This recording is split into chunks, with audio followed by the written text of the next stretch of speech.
नमस्कार, आप देख रहे हैं खबरिया डोज और मैं सलोनी शिवा। झारखंड का एक जिला जो कभी देश का मायका नगरी कहा जाता था। जी हां, हम बात कर रहे हैं कोडरमा जिले की।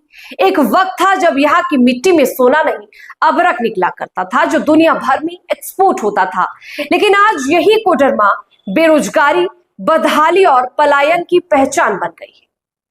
कोडरमा, जिसे अंग्रेजों के जमाने में ही भारत का सबसे बड़ा माइका हब माना जाता था, यहाँ के जंगलों, पहाड़ों और खेतों में अबरक की इतनी भरमार थी कि लोग साइकिल, बैलगाड़ी और हाथ से लाकर इसे बाजारों तक पहुंचाते थे।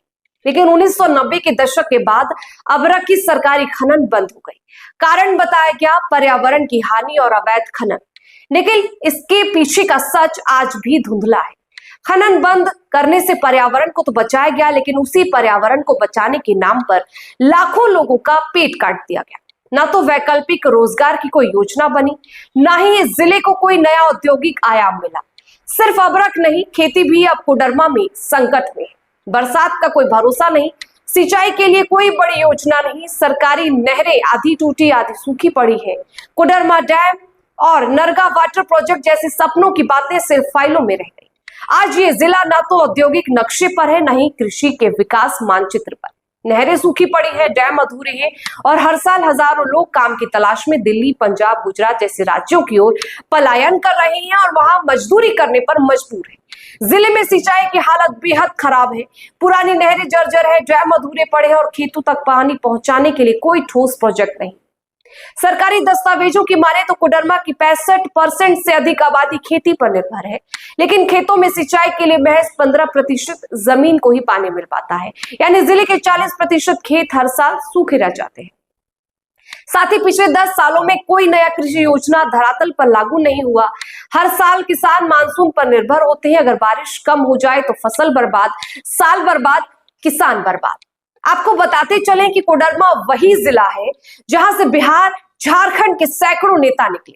आजादी के बाद से लेकर अभी तक हर चुनाव में यहाँ के लोगों से वादा किया गया, कोडरमा को फिर से संवारेंगे। पर हकीकत में कोडरमा आज भी विकास की आस में है। कोडरमा ने बार बार जनप्रतिनिधियों को मौका दिया, विधायक बदले, सांसद बदले, सरकारें बदली, लेकिन हालात नहीं बदले। तो फिर ये सवाल उठना तो लाजमी है कि क्यों नहीं बना कोडरमा कोई मॉडल एग्रीकल्चर जोन? क्यों नहीं हुआ अब तक सिंचाई नेटवर्क का विस्तार? क्यों नहीं आए यहाँ स्किल ट्रेनिंग या एग्रो इंडस्ट्रीज? रोजगार और पलायन रोकने के लिए क्यों नहीं उठाए गए ठोस कदम? और जो जनप्रतिनिधि आज वीआईपी सुविधाओं में बैठे हैं, उन्होंने आखिर अपने इलाके के लिए किया क्या है? क्या उनकी जिम्मेदारी सिर्फ चुनाव जीतना है? क्या कोडरमा की जमीन, किसान और नौजवान उनके लिए कोई मायने नहीं रखते? असल बात यह है कि कोडरमा सिर्फ एक अतीत बनकर नहीं रह सकता है।